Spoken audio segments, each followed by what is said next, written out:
Hello, I'm Natalie Morales, the West Coast anchor of NBC's Today Show and a Dateline correspondent at NBC. And this session is being streamed as part of NBC Universal News Group's partnership with Aspen Ideas Health. And today we're diving into the topic of aging and the brain. It's so important, and I'm excited to welcome Maria Shriver and Dr. Sanjay Gupta to this conversation. Welcome to you both. Maria Shriver, I should say, you all know and love her very well. She's an award-winning journalist, best-selling author, and the founder of the Women's Alzheimer's Movement, a global alliance of researchers and organizations focused on Alzheimer's impact on women. And Dr. Sanjay Gupta is CNN's chief medical correspondent and the author of the recent New York Times bestseller, Keep Sharp, Build a Better Brain at Any Age, which I have right here. It's fantastic. Encourage all of you to read it. A science-driven guide to protecting your mind from decline. It's great to have you both here with us. Thank you so much. Thank you. Natalie. Exciting.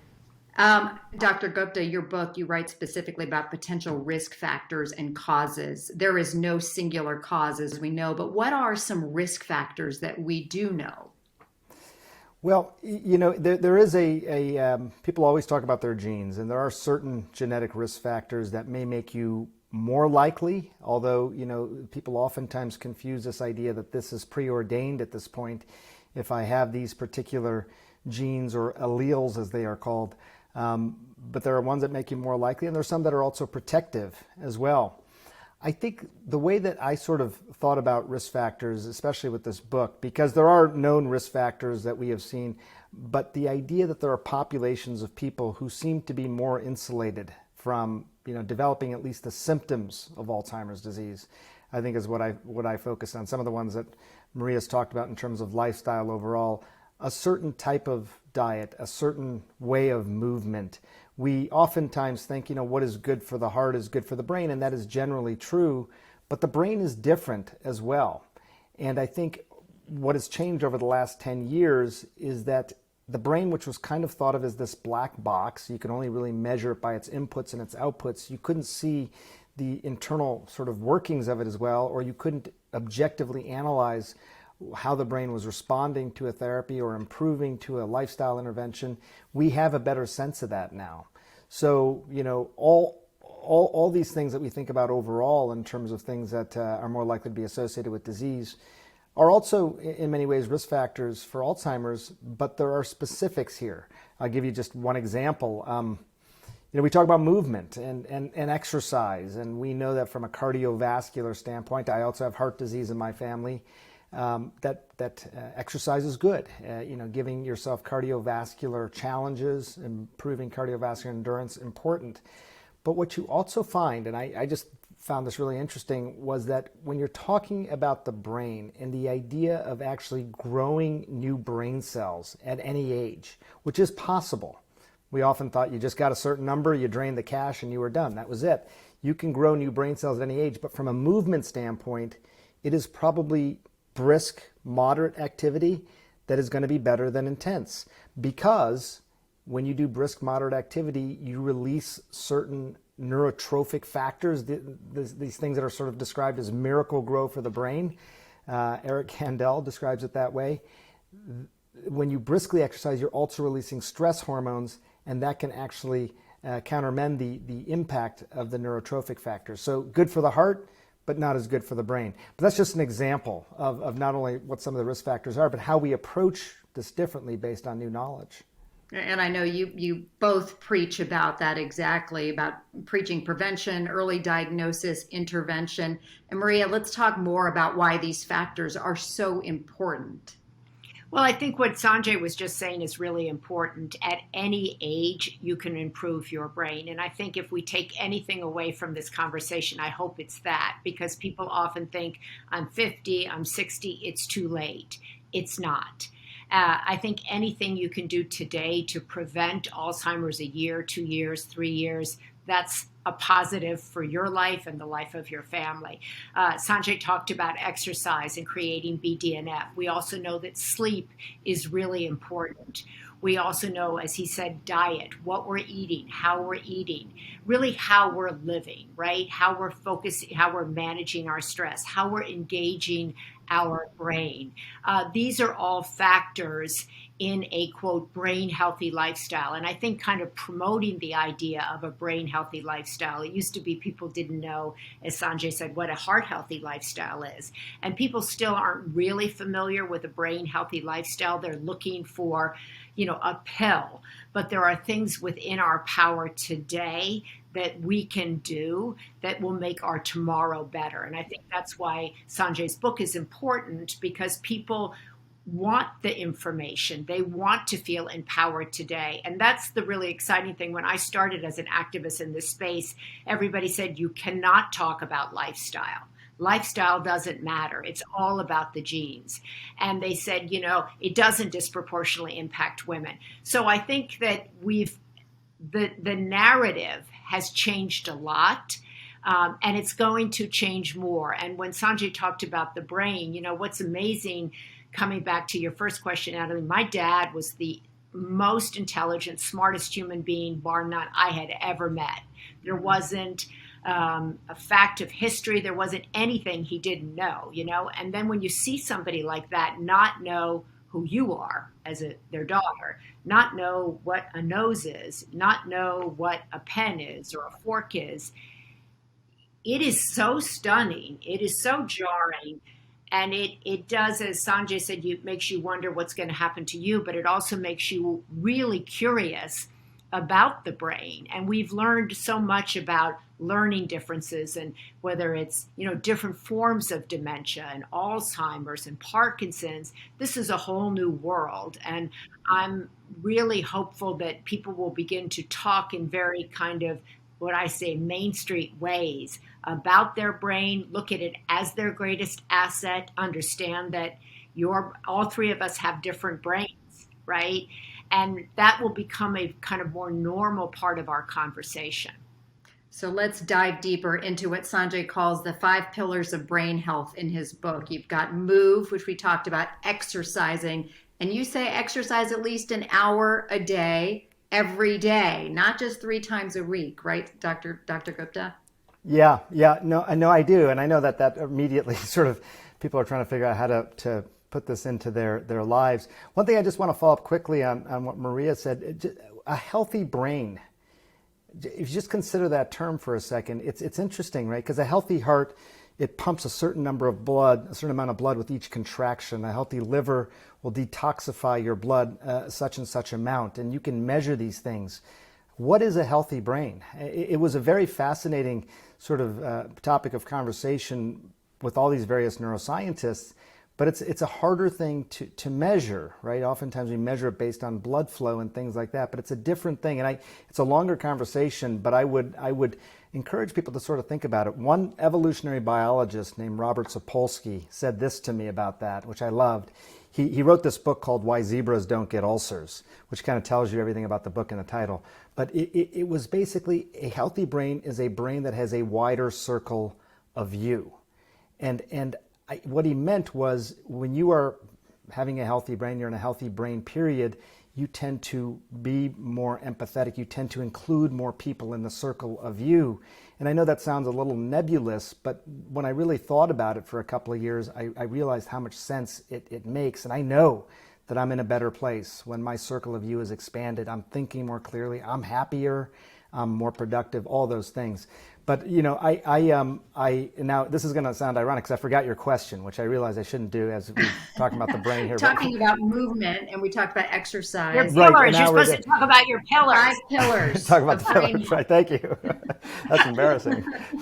Yeah, the women have to tell you what you're talking about. And we should emphasize that is always the case. Talk about all of us having these moments where we are somewhat forgetful, but that's not a sign necessarily, right? No, it's not. No, it's not. I think the point I was really making in the movement chapter was, it was a basic one. The human body really wasn't designed to sit or lie for 23 hours a day and then go to the gym for an hour. That just from a biological standpoint, that's not how we were designed to function. So it was really about natural movements into your day as much as possible, which again, people have heard this, right? And, park further away, try and do lawn work and all that sort of stuff. But the point is that in many ways, people have long thought of activity as the cure. And what I think I really heard from all these scientists, and I'm basically a translator here, right, from these amazing neuroscientists, what I really heard from them is that inactivity is the disease. Don't think of activity as the cure. Think of inactivity as the disease. Every time you're about to sit, ask, do I need to sit? Could I stand instead? So yes, brisk walking, do it with a friend, talk about your problems, but just inactivity is the disease. If that's the mindset, I think it'll help dictate how you live. And I like how you grouped it together with do it with a friend and talk about your problems, because that's an important part of it as well, with making the connections, as you talk about as well, that social interaction and keeping your brain sharp and working out solutions with those you love around you. Maria, you've seen that as well with women. It's so important for us to have conversations, and being able to engage in a conversation like that while also doing something active. How much more important is that? Well, I think what's kind of Sanjay's point there is something that I try to talk a lot, because as we age, right, in many ways we become more isolated. People leave their jobs. Many people become single. They're not included in the social fabric. And so I think when we talk about Alzheimer's, we also have to talk about ageism, I think, because so often so many millions of people as they age become depressed, become alone, become lonely.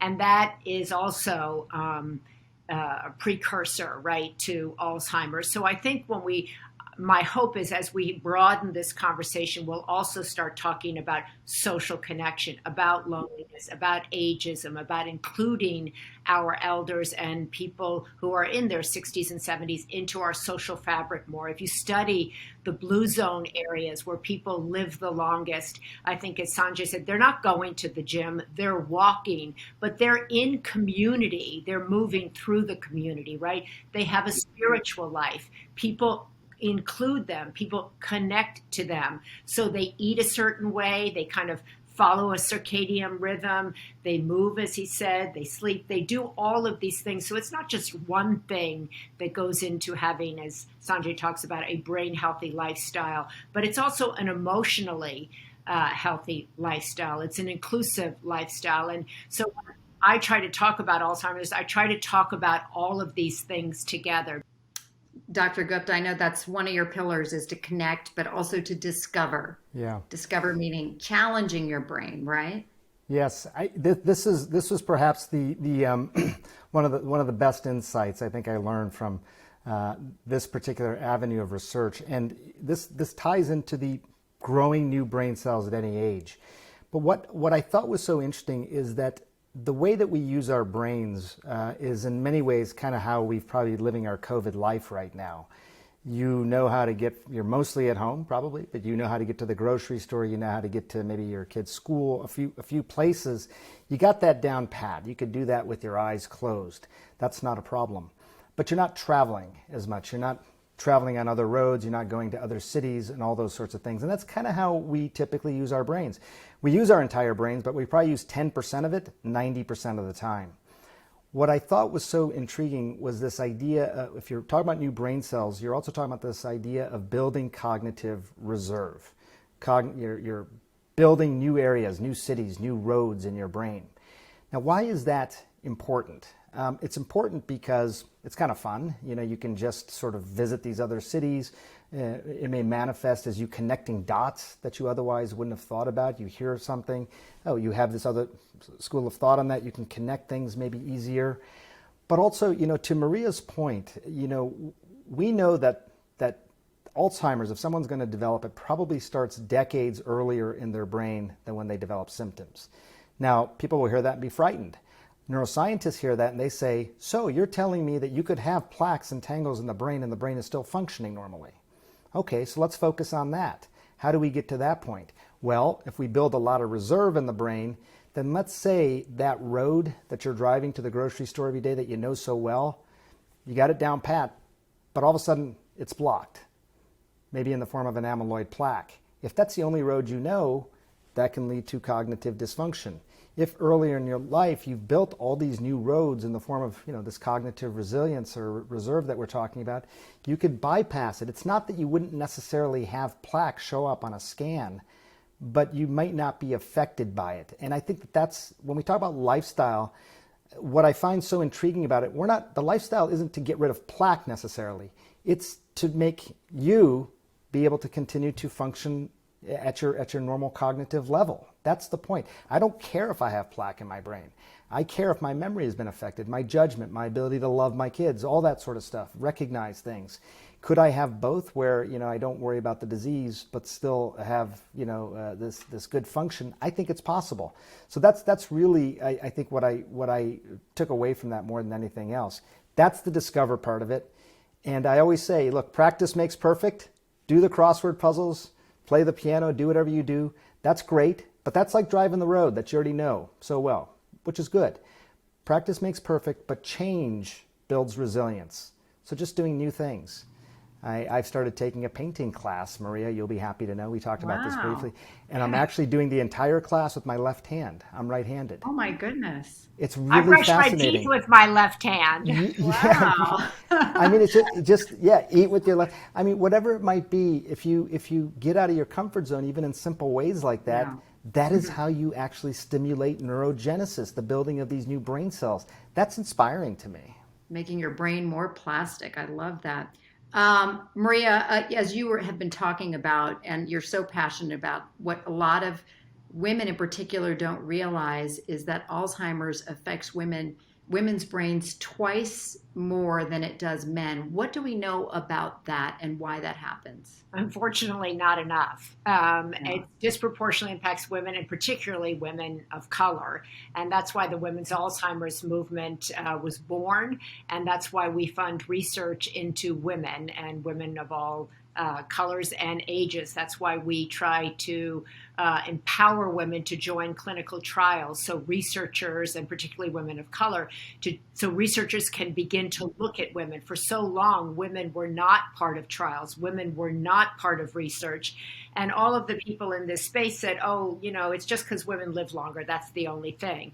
Well, that's completely incorrect. And so we're looking at, the way women age. We're looking at women's brains when they're perimenopausal, when they're menopausal and beyond. And the way women even take cognitive tests is different than the way men do. So we're at the beginning of trying to understand what is happening in women's brains, but I try to encourage women, particularly women who are perimenopausal, and even that is a range, right? But to begin talking to your doctor when you're in your 40s about a cognitive baseline, about hormones. What do we know?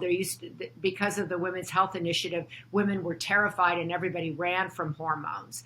And certainly, if you have cancer in your family, that's a completely different thing. But women should be talking to their doctors about the neuroprotection of hormones, about the window to begin taking hormones, how long to stay on it, and the benefits of that to having a healthy brain. That was never, when I was perimenopausal, no doctor ever talked to me about that, period. And frankly, I wouldn't know any of this were I not an Alzheimer's advocate and activist, because I didn't hear it from my general practitioner, which is why at the Women's Alzheimer's movement, we try to publish information about questions to ask your doctor, things you need to know as you age, as you lose estrogen. So these are all things that women themselves, unfortunately, need to be empowered with and need to go to their doctors. Women often think that if they get a mammogram and a pap smear, that's it for them for life. That's also not good, right? So I think women's health is also a new burgeoning space. That's why we opened the Women's Alzheimer's Prevention Center at the Cleveland Clinic in Vegas.